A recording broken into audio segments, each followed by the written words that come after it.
December 23, 1944. Camp Papago Park, Arizona. The tunnel entrance was hidden beneath a coal bin in Compound 1A. For 3 months, 25 German prisoners had been digging using stolen kitchen utensils, crude shovels fashioned from bed frames, and their bare hands.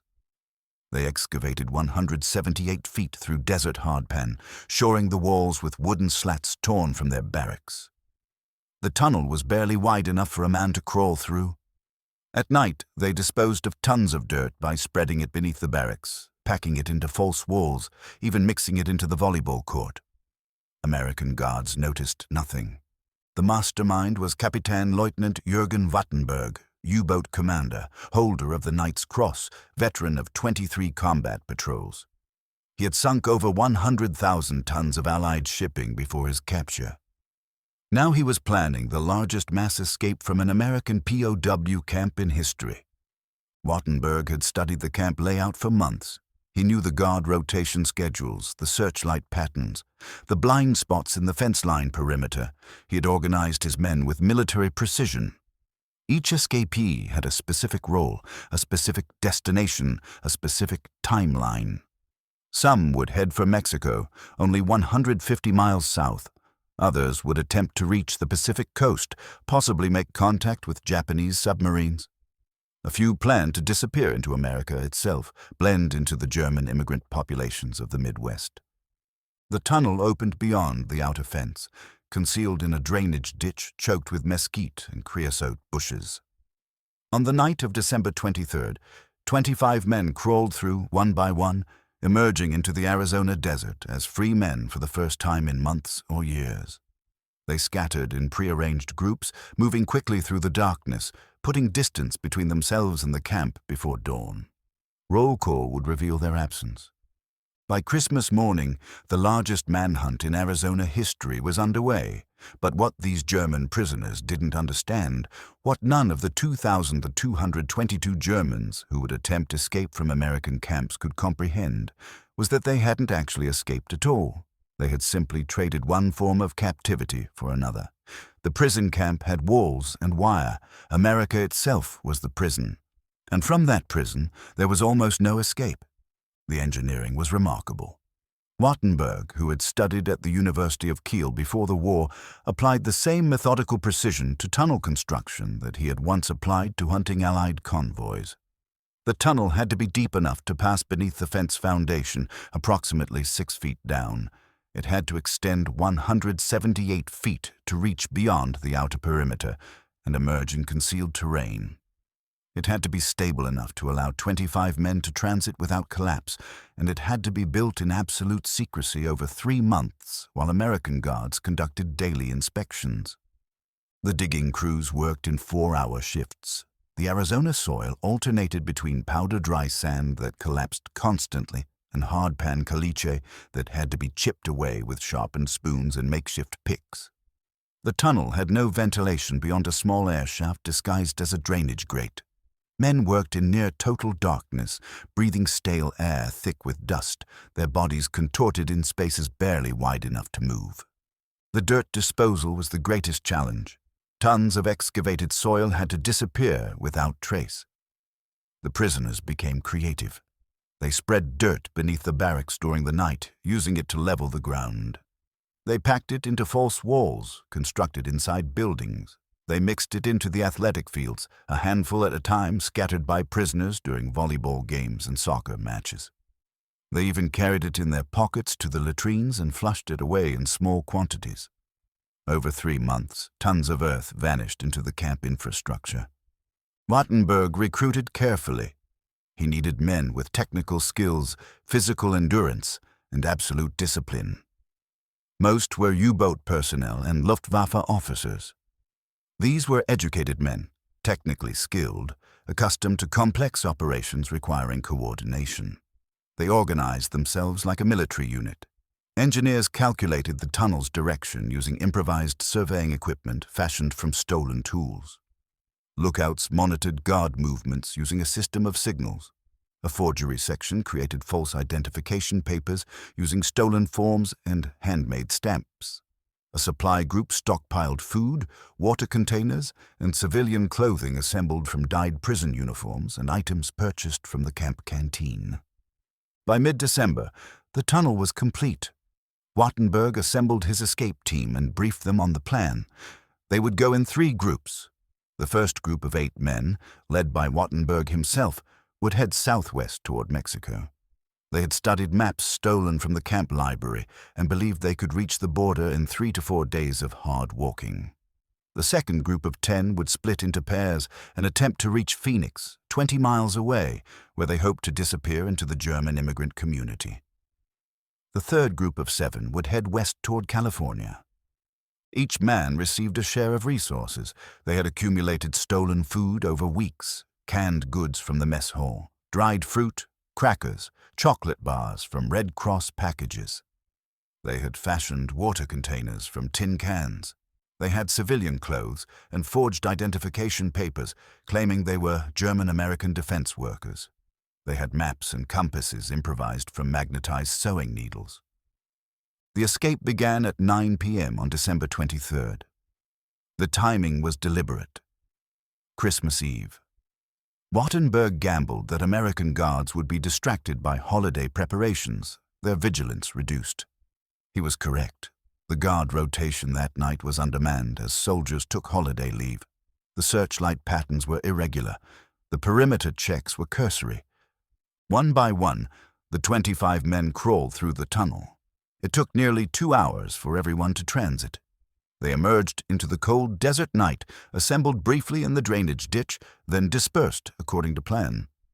By midnight, they were miles from the camp, moving through the darkness with the confidence of men who believed they had achieved the impossible. Christmas Eve morning, 6 a.m. roll call. The count came up short, 25 prisoners missing from Compound 1A. The American camp commander, Lieutenant Colonel William Holden, was informed immediately. Guards found the tunnel entrance within 20 minutes. Holden stood at the coal bin entrance, staring down into the darkness, and spoke the words that would be recorded in the official military report. Well, I'll be damned. They actually did it.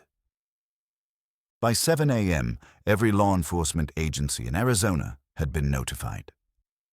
The FBI dispatched agents from Phoenix. The Arizona Highway Patrol established roadblocks on every major road within a 100-mile radius. Local sheriff departments mobilized deputies. The Border Patrol reinforced checkpoints along the Mexican frontier. Military police from nearby bases joined the search. Even civilian volunteers, ranchers, and farmers, familiar with the desert terrain, offered their assistance. The manhunt was massive, but it was also somewhat relaxed. This wasn't a search for dangerous criminals. These were enemy soldiers who had followed military protocol by attempting escape. The guards knew the prisoners weren't armed, weren't violent, weren't a threat to civilians. The American authorities expected to round them up within a few days, a week at most. After all, where could they go? Wattenberg's group made good progress the first night. They covered nearly 20 miles, moving southwest through the desert scrubland. They traveled only at night, hiding during the day in arroyos and beneath rock outcroppings. They rationed their water carefully, knowing it was their most critical resource. Wattenberg navigated using his improvised compass and the stars, techniques he had learned in naval training. But the Sonoran Desert in December was unforgiving.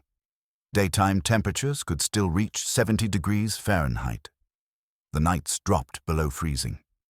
The terrain was brutal, rocky, uneven, studded with vegetation designed by evolution to discourage contact. Cholla cactus spines penetrated clothing and skin. Mesquite thorns tore at exposed flesh. The men's shoes, adequate for camp life, disintegrated on the sharp rocks. By the third day, several men were limping badly. Their water supply was half gone, and the Mexican border was still over 100 miles away. The FBI had brought in Native American trackers, Pima and Tohono O'odham men, who could read the desert like others read newspapers. These trackers found the Germans' trail within 24 hours. They followed boot prints in sandy washes, disturbed vegetation, places where men had rested and left compressed impressions in the earth. The trackers reported that the Germans were moving slowly, struggling, unlikely to reach Mexico before their supplies ran out. On December 28th, 5 days after the escape, a rancher named Thomas McCarthy was checking his water tanks southeast of Gila Bend when he noticed 3 men lying in the shade of a rock formation about 200 yards from his truck. Even from a distance, McCarthy could tell something was wrong. The men weren't moving like locals.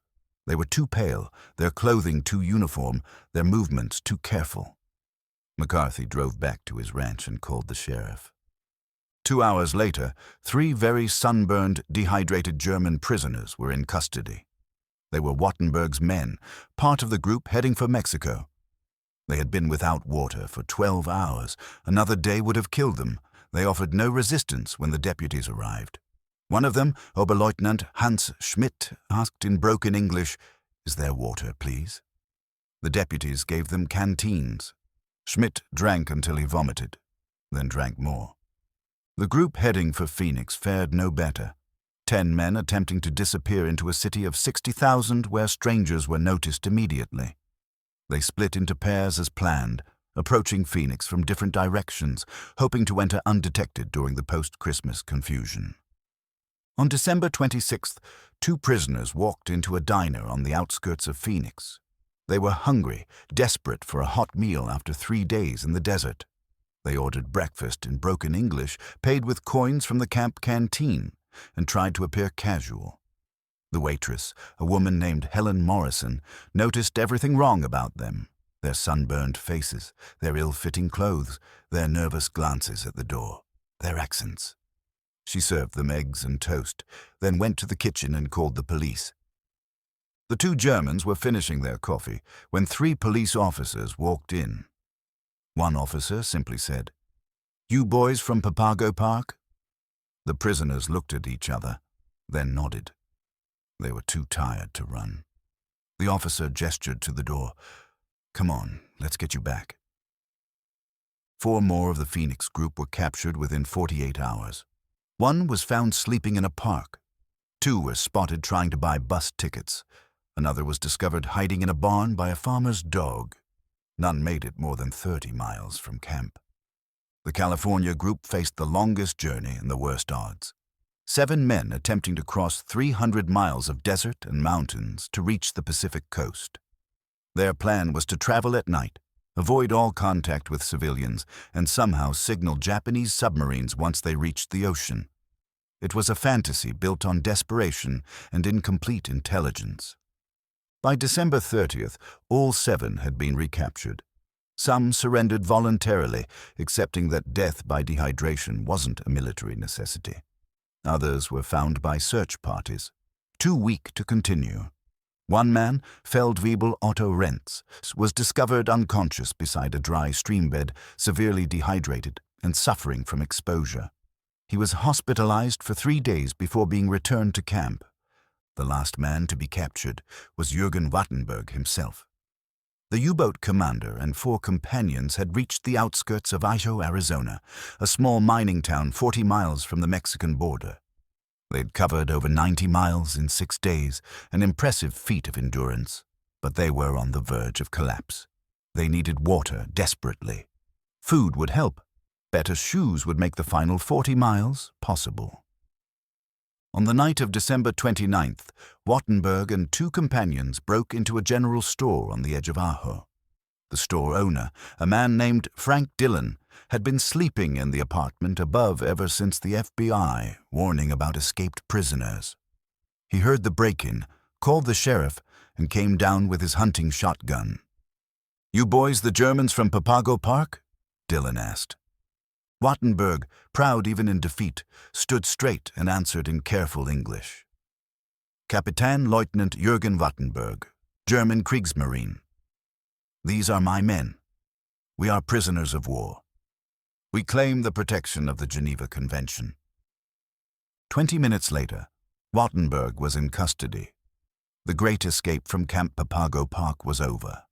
25 men had escaped. All 25 were recaptured within 2 weeks. The longest anyone remained free was Wattenberg himself at 7 days. Not a single man made it to Mexico. Not one successfully disappeared into American society. The failure was absolute. The Papago Park escape was dramatic but ultimately crude.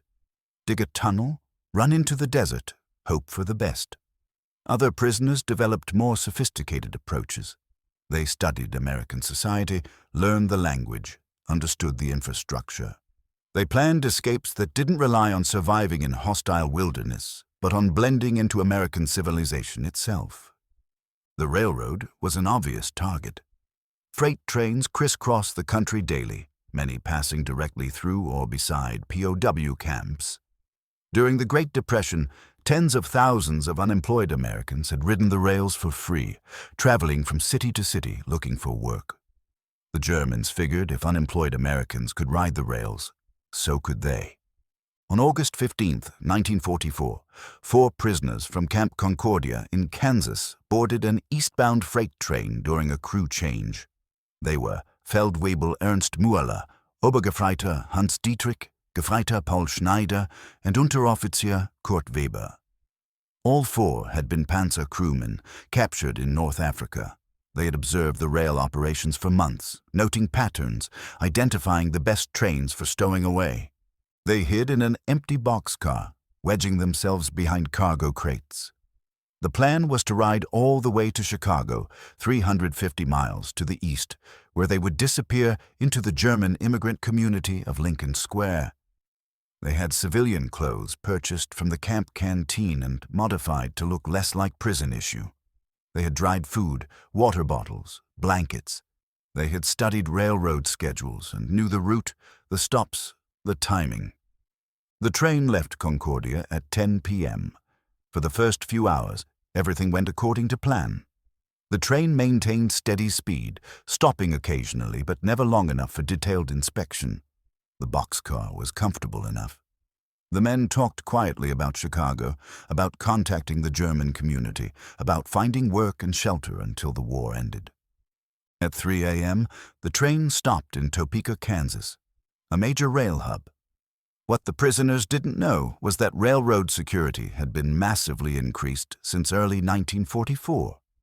The Office of Defense Transportation, concerned about sabotage, had mandated inspections of all freight cars at major junctions. Every train passing through Topeka was subject to search. 2 railroad security officers opened the boxcar for a routine inspection. They found 4 extremely surprised German prisoners hiding behind crates. The officers, themselves World War I veterans, found the situation almost comical. "Where exactly did you boys think you were going?" one asked. Mueller, who spoke the best English, replied with dignity, "Chicago. We wish to disappear into the German community there and await the end of the war." The security officer nodded. "Well, that's not going to happen. Come on out and we'll get you back to Concordia." The 4 prisoners were returned to camp within 24 hours. They had made it exactly 95 miles. The railroad security net, a system they hadn't known existed, had stopped them without effort. Some prisoners tried to use forged documents. At Camp Clinton in Mississippi, a group of 5 prisoners spent 4 months creating elaborate false identification papers.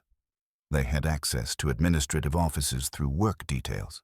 They stole blank forms, studied official documents, practiced signatures. They created birth certificates, draft deferment papers, even social security cards. The forgeries were remarkably good enough to pass casual inspection.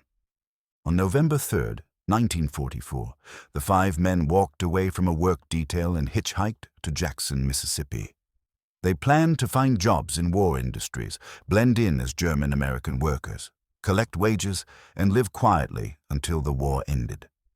One prisoner, Unteroffizier Wilhelm Becker, had worked in a machine shop before the war. He believed his skills would make him employable even with a German accent. In Jackson, Becker approached a defense contractor and applied for a machinist position. He presented his forged documents. The hiring manager looked them over, asked a few questions about Becker's experience, then excused himself. 10 minutes later, FBI agents walked into the waiting room. What Becker hadn't known was that every defense contractor in America had been given extensive briefings on document fraud. The hiring manager had spotted inconsistencies immediately. A social security number from the wrong region, a birth certificate with slightly incorrect formatting, a draft deferment form using outdated language. The manager had been trained to notice these details. He had been trained to call the FBI. All 5 prisoners were in custody within hours. Their elaborate forgeries, which had taken months to create, had been detected in minutes by a system designed specifically to catch exactly what they were attempting. The U-boat prisoners presented the most dangerous escape attempts.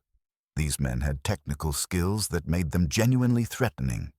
They understood navigation, radio operation, mechanical systems. They were accustomed to operating under pressure with limited resources. If anyone could successfully escape and cause real problems, it was the U-boat crews. After the Papago Park tunnel escape, a different group of U-boat prisoners at the same camp planned something even more audacious. Rather than trying to reach Mexico overland, they would hijack a truck, drive to the Pacific coast, and attempt to signal German or Japanese submarines.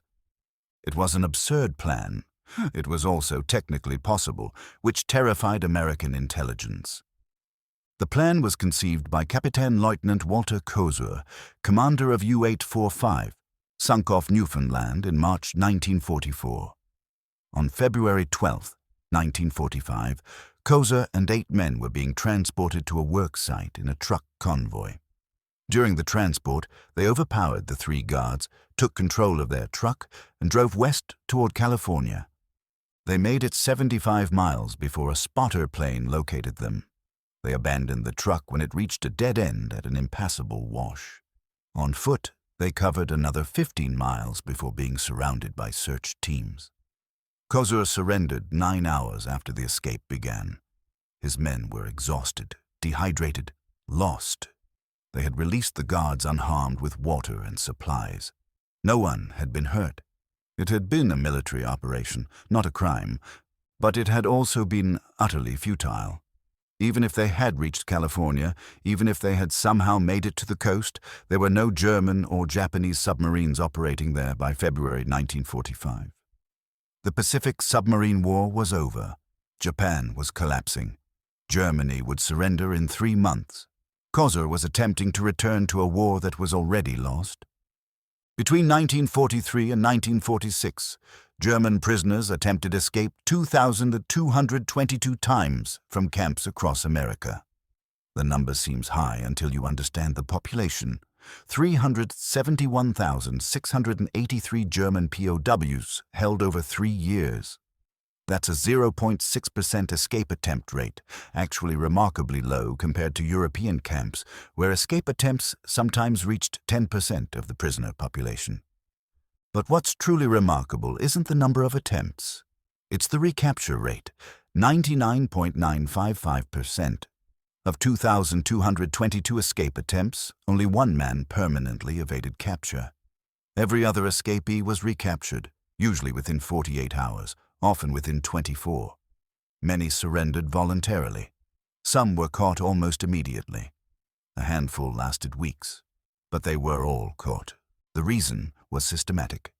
America had built a security apparatus specifically designed to prevent exactly what the prisoners were attempting. The system operated on multiple levels, each one creating an independent obstacle. First level, geography. The camps were deliberately placed in remote locations where the surrounding terrain itself was a barrier.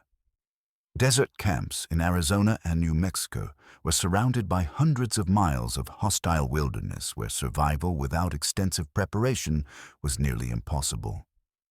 Camps in Kansas and Nebraska sat in the middle of vast agricultural plains where strangers were visible for miles and where every farmhouse, every road, every town was inhabited by people who would report suspicious foreigners.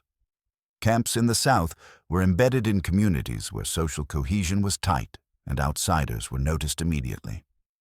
The geography created a buffer zone around each camp, typically 50 to 100 miles in radius, where escapees simply couldn't survive long enough to get beyond the search perimeter. Water was the critical limitation in the Southwest. In 3 days without water in the desert, a man would die. Food could be scavenged or stolen, but water sources were known, monitored, and watched during escape alerts. Escapees either carried enough water to reach civilization, which was physically impossible given the distances, or they had to find natural sources, which led them into predictable locations where searchers waited. Second level, transportation infrastructure. Every road, railroad line, bus station, and airport was part of a monitored network. During escape alerts, photographs and descriptions of missing prisoners were distributed to every checkpoint, every depot, every station within the search radius. Highway patrol officers stopped suspicious vehicles. Railroad security inspected freight cars. Bus drivers were trained to notice passengers who seemed out of place. Airport staff checked identification carefully. The transportation system had been hardened against infiltration as part of wartime security. The same measures designed to prevent saboteurs from moving freely also prevented escaped prisoners from traveling. Without valid identification, without money, without language skills, prisoners couldn't purchase tickets or pass checkpoints. Attempting to hitchhike or stow away on trains led them directly into security nets. Third level, economic barriers. Prisoners had minimal money, usually just a few dollars saved from canteen allowances and work pay. A bus ticket to a major city might cost $5. A week's food and lodging might cost $20. Most prisoners escaped with less than $10 total. They needed to find work quickly, which required identification, references, language skills. Defense industry jobs required security clearances. Agricultural work required connecting with farmers who would hire suspicious foreigners. Every path to employment led through systems designed to detect exactly what they were attempting. Fourth level, cultural visibility. A man speaking English with a heavy German accent in 1944 America was immediately suspicious. German-American communities, the logical places for prisoners to seek shelter, were under FBI surveillance. Many German Americans were fiercely patriotic, had sons fighting in the American military, and would never shelter enemy soldiers. Those few who might have been sympathetic were too afraid of being accused of treason to risk it. The prisoners stood out everywhere. Their haircuts were military. Their bearing was military. Their clothes, even when they had assembled civilian outfits, looked wrong. Americans in 1944 had become expert at noticing small details as part of home front security culture. A man whose shirt was slightly the wrong style, whose shoes were resoled in an unusual way, whose mannerisms were foreign. These details were noticed and reported. Fifth level, public vigilance. The American population had been mobilized for war effort security. Posters everywhere encouraged citizens to report suspicious activity. Loose lips sink ships. Report suspicious strangers. The FBI received thousands of tips daily, most about nothing, but enough about actual security concerns to make the reporting system effective. When a prisoner escaped, radio broadcasts alerted the public. Newspapers printed photographs and descriptions. Local sheriffs visited farms and businesses to show pictures and request cooperation. The entire population within the search radius became unpaid security personnel. A prisoner couldn't buy food without being noticed, couldn't sleep in a barn without the farmer discovering him, couldn't walk through a town without someone calling authorities. Sixth level, Native American trackers. The FBI and military intelligence employed Native American trackers primarily from southwestern tribes who possessed tracking skills that made escape through wilderness essentially impossible. These men could follow trails days old, distinguish between animal and human disturbance, predict where escapees would go based on terrain and likely destinations. The trackers were so effective that in many Southwest escapes, authorities simply waited at water sources or natural choke points, knowing the trackers would drive the escapees toward them like game animals. This wasn't pursuit, it was herding. Seventh level, technology. By 1944, America had radar stations, radio networks, telephone systems connecting every town, aerial surveillance, and photographic identification systems that made large-scale movement without detection nearly impossible. Search aircraft could cover hundreds of square miles in hours. Radio communications could coordinate search teams across multiple jurisdictions instantly. Telephone networks meant that a sighting in one county could alert authorities in adjacent counties within minutes. The technology gap between 1944 America and anything prisoners had experienced in Germany was significant. Most German cities had limited telephone service. Radio was controlled by the state. Civilian aircraft were non-existent. The prisoners were attempting to escape using 1930s assumptions about surveillance and communication in a country that had leaped forward technologically during the war. The combination of these 7 levels created a security system that was essentially inescapable. Each level caught prisoners who got through the previous one. Geography caught most within days. Transportation infrastructure caught those who survived the wilderness. Economic barriers caught those who reached cities. Cultural visibility caught those who found work. Public vigilance caught those who tried to blend in. Trackers caught those who stayed in wilderness. Technology caught those who somehow evaded everything else. The system was so effective that American authorities became almost casual about escapes. When prisoners went missing, the response was methodical, but not panicked. Guards knew the escapees would be back. It was just a matter of time. The only variable was how much the prisoners would suffer before they were caught. Georg Gaertner understood something the others didn't. You couldn't fight the system. You couldn't outsmart it through clever planning. You couldn't survive it through endurance. The only way to escape was to become invisible within it, to stop being an escapee and become just another immigrant, one more German speaker among millions, unremarkable and unnoticed. Gaertner escaped from Camp Deming, New Mexico on September 21, 1945. The timing was critical. The war had ended. Repatriation was beginning, but proceeding slowly. Prisoners from Eastern Germany were being sent to Soviet-controlled zones, which terrified anyone from those regions. Gaertner was from Schweidnitz in Silesia, now under Polish administration after Soviet occupation. He had heard stories about what was happening in the Soviet zone: mass arrests, forced labor, show trials, disappearances. He wasn't going back. Camp security in September 1945 was lax compared to wartime standards. The war was over. The guards were focused on processing prisoners for repatriation, not on preventing escapes. Work details operated with minimal supervision. Gaertner was assigned to a detail clearing brush outside the camp perimeter. One afternoon, he simply walked away from the work site into a grove of cottonwood trees and kept walking. He walked for 3 days, covering over 60 miles, avoiding roads and towns. He had saved $23 from work pay. He had civilian clothes, not forged, but purchased legitimately from the camp canteen. He had taught himself English over 2 years of captivity, speaking with guards, listening to radio, reading American magazines and newspapers. His accent was still noticeable, but could pass for German immigrant dialect. Near Lordsburg, New Mexico, Gaertner emerged from the wilderness and became Dennis Wiles, a name he chose because it sounded American, but was easy for him to remember and pronounce. He told people he was from a German-American family in Colorado, that he had been traveling looking for work after being discharged from the Civilian Conservation Corps. It was a plausible story. Millions of Americans were on the move in 1945. Veterans returning from war, workers relocating for post-war jobs, families reuniting. Gaertner found work on a ranch near Lordsburg. The rancher needed help and didn't ask many questions.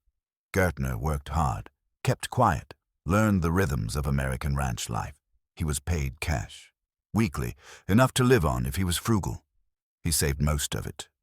After 3 months, he moved on. This became his pattern. Work a job for a few months, save money, move to a new town, find new work. He worked as a ranch hand, a construction laborer, a dishwasher, a ski lift operator. He moved constantly. California, Colorado, Nevada, back to New Mexico, up to Wyoming. never staying long enough to form deep relationships, never staying long enough for anyone to ask too many questions about his past. He learned to speak English more fluently. He adopted American gestures, American humor, American attitudes. He watched how Americans moved through the world with casual confidence and imitated it. He became American by observation and practice. The FBI searched for him. His name appeared on wanted lists for years. Camp Deming reported him as an escaped prisoner of war. His photograph was distributed to law enforcement agencies across the Southwest. But photographs in 1945 were grainy, black and white, easily outdated as a person aged or changed appearance. Gaertner grew a beard, then shaved it. He gained weight, then lost it. He dressed in different styles. He was a moving target, always changing, never matching whatever description was on file. More importantly, he understood the critical principle. Don't do anything that brings you to official attention. No crimes, no traffic violations, no bar fights, no loud arguments, no anything that might require showing identification to police. He paid his rent on time. He showed up for work reliably. He was polite to neighbors. He was utterly unremarkable. In the 1950s, Gaertner became a ski instructor at resorts in Colorado and California. He was good at it. He enjoyed it. He made friends, though always kept them at a distance. People knew him as Dennis, the ski instructor with the slight accent, friendly but private. No one suspected. Why would they? The war had been over for years. POW camps were historical footnotes. Who would think the polite ski instructor might be a fugitive from 1945? By the 1960s, Gaertner had built a comfortable life. He worked winters at ski resorts, summers at ranches or construction sites. He had a small apartment in California. He had friends who knew him as Dennis Wiles, American citizen, ski instructor, and ranch hand. He had successfully disappeared into America, but he was still, technically, an escaped prisoner of war. Legally, he was a fugitive. Ethically, the situation had become complicated. Germany was now a democratic ally. The Cold War had redrawn all the old boundaries. The men who had been enemies in 1945 were now partners against Soviet expansion. But Gaertner remained in legal limbo, unable to contact his family in Germany without revealing himself, unable to travel internationally, unable to fully integrate into American society, because doing so would require documentation he couldn't provide. In 1979, a researcher working on a book about German POWs in America discovered that Georg Gaertner, listed as escaped from Camp Deming in 1945, had never been recaptured. The researcher began investigating, trying to determine what had happened. Did Gaertner die in the desert? Had he made it to Mexico? Had he somehow returned to Germany? The research attracted media attention. Newspapers ran stories about the escaped German prisoner who had been missing for 34 years. Television programs featured segments about the mystery. The army reviewed its files and confirmed Georg Gaertner, serial number and camp records, escaped September 21, 1945, never recaptured, status unknown. In California, a 70-year-old ski instructor read these stories with growing anxiety. After 34 years of successful hiding, his past was becoming news. People were asking questions. Researchers were investigating. The attention made him nervous. He consulted a lawyer. The lawyer researched the issue and concluded that the statute of limitations on POW escape had long since expired. Gaertner was no longer legally a prisoner of war. Germany and the United States had signed peace treaties. The war was history. If Gaertner surrendered, he would face no criminal charges. On September 7, 1985, 40 years and 16 days after his escape, Georg Gaertner walked into an FBI office in San Diego, California, and identified himself. He told his story. He provided details only the real Georg Gaertner would know. He explained 4 decades of living under an assumed name, working, traveling, becoming American while remaining legally German. The FBI agents listening to him were amazed. Gaertner was the only German POW who had permanently escaped American custody. One success out of 2,222 attempts. He had survived through discipline, intelligence, and understanding a truth the others had missed. America was so vast, so fluid, so full of people from elsewhere that one more person could disappear if he was smart about it and never drew attention. Gaertner's story became a media sensation. He appeared on television. Newspapers interviewed him. The public was fascinated by this man who had lived an entire American life while technically being a fugitive. But the fascination was friendly, not hostile. By 1985, the war was ancient history. Gaertner was just an old man who had made an understandable choice in 1945 and had somehow pulled off the impossible. The army formally closed his case. Germany confirmed he was no longer wanted for any crimes. Gaertner applied for legal residency in the United States. The application was approved. He became, officially, what he had been in practice for 4 decades, an American resident with German heritage. He lived quietly in California until his death in 2013 at age 97. He had spent 68 years in America, nearly his entire adult life. He had escaped from Camp Deming in 1945 and had never really stopped escaping, moving constantly, reinventing himself, staying invisible. He was the exception that proved the rule. One man out of thousands who tried had made it, and even he had required 4 decades before he could stop hiding. The statistics tell a simple story. Between 1943 and 1946, German prisoners attempted to escape from American camps 2,222 times. Of those attempts, 2,221 ended in recapture, usually within days, often within hours. The only permanent success belonged to Georg Gaertner, who escaped in September 1945 and remained free by becoming invisible in American society for 40 years. The 99.955% recapture rate wasn't an accident. It was the result of systematic security designed specifically to make escape impossible. Geography created barriers that prisoners couldn't survive long enough to cross. Infrastructure created checkpoints they couldn't pass without detection. Economic realities created barriers they couldn't overcome without resources. Cultural differences made them visible no matter how carefully they tried to blend in. Public vigilance created millions of unpaid observers reporting anything suspicious. Technology enabled coordination of searches across vast distances. The system was layered, redundant, and essentially inescapable. The German prisoners who attempted escape weren't cowards or fools. Many were among the most elite soldiers Germany had produced. U-boat commanders, panzer officers, Luftwaffe pilots. They had survived campaigns in Africa, Europe, and the Atlantic. They had demonstrated courage, skill, and endurance under conditions that would have broken lesser men. Their failure to escape wasn't a failure of character or competence. It was the inevitable result of attempting the impossible. What they didn't understand, what they couldn't understand until they tried, was that the prison wasn't the camp.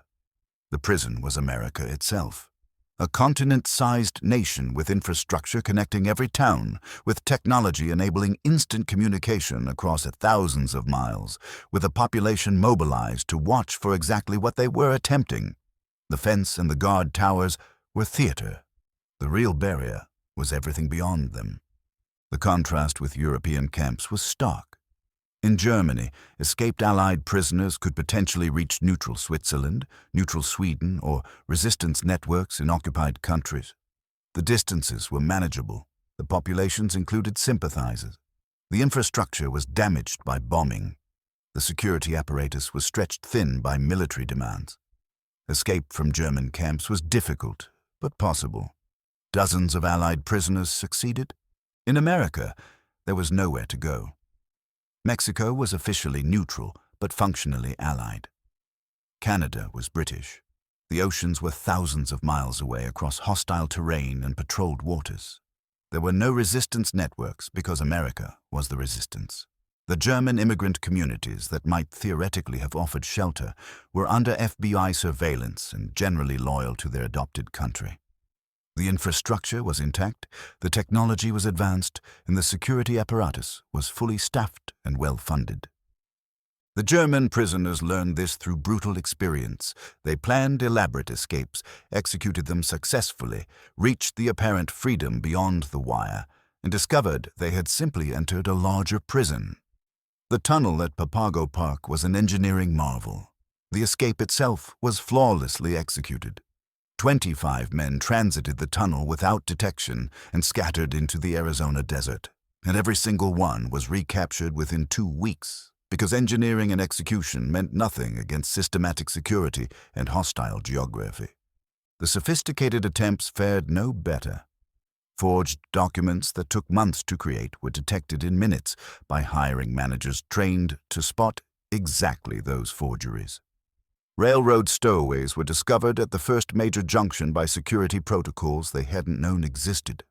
Attempts to blend into German communities were reported by the very people prisoners had hoped would shelter them. The U-boat crews with their technical skills and military discipline lasted hours longer than farm boys from Bavaria, but the outcome was identical. Only Georg Gaertner succeeded, and his success proved the rule rather than breaking it. Gaertner escaped in September 1945 after the war had ended, when camp security was relaxed and repatriation chaos provided cover. He succeeded by abandoning any attempt to return to Germany or continue fighting. He succeeded by becoming invisible, by moving constantly, by never forming attachments, by living a half-life of assumed identity and perpetual caution. He succeeded by giving up his real name, his real identity, his family, his homeland. And even then, he required 40 years before he could safely reveal himself. That was the price of success. One man, 40 years of hiding, complete severance from his past life. Against that, 2,221 men recaptured within days or weeks, returned to camps where they had been relatively comfortable, fed better than most Europeans, housed adequately, treated according to Geneva Convention standards. The cost-benefit calculation was obvious. Escape wasn't worth it. Most prisoners eventually understood this. The escape attempts declined sharply after 1944. By 1945, they were rare. Prisoners had seen too many attempts fail. They had watched men leave with elaborate plans and return exhausted and defeated days later. They had learned that America wasn't what Nazi propaganda had claimed, wasn't weak or divided or on the verge of collapse, but was instead the most powerful, organized, and secure nation on earth. The psychological impact was profound. For men raised on Nazi ideology, claiming German superiority and American decadence, the inescapability of American captivity was its own propaganda. The ease with which every escape attempt was defeated, the casual efficiency of the security apparatus, the overwhelming technological and organizational superiority, these demonstrated American power more effectively than any re-education program. The prisoners who attempted escape learned what those who didn't attempt it observed from inside the wire.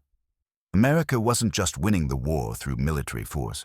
America had built a system so comprehensive, so technologically advanced, so deeply resourced that opposing it was futile. The fence could be breached, the tunnel could be dug, the guards could be evaded, but the nation beyond was impenetrable. In the end, the story of German escape attempts from American POW camps is a story about the impossibility of escaping from modern surveillance and security states. The technology and methods pioneered during World War II, the coordination of law enforcement across jurisdictions, the mobilization of civilian populations as observers, the integration of transportation and communication networks into security systems. These became templates for post-war security infrastructure that persists today. The German prisoners were early test cases for systems that would later be used to track criminals, prevent terrorism, monitor immigration, control borders. They were attempting to escape from the prototype of the modern security state. They never had a chance. 25 men crawled through a tunnel in Arizona on Christmas Eve 1944. They emerged into freedom and discovered it was an illusion. The real prison was the nation itself, and from that prison there was no escape. They had simply crawled from one cell into another, larger and more sophisticated, but equally inescapable.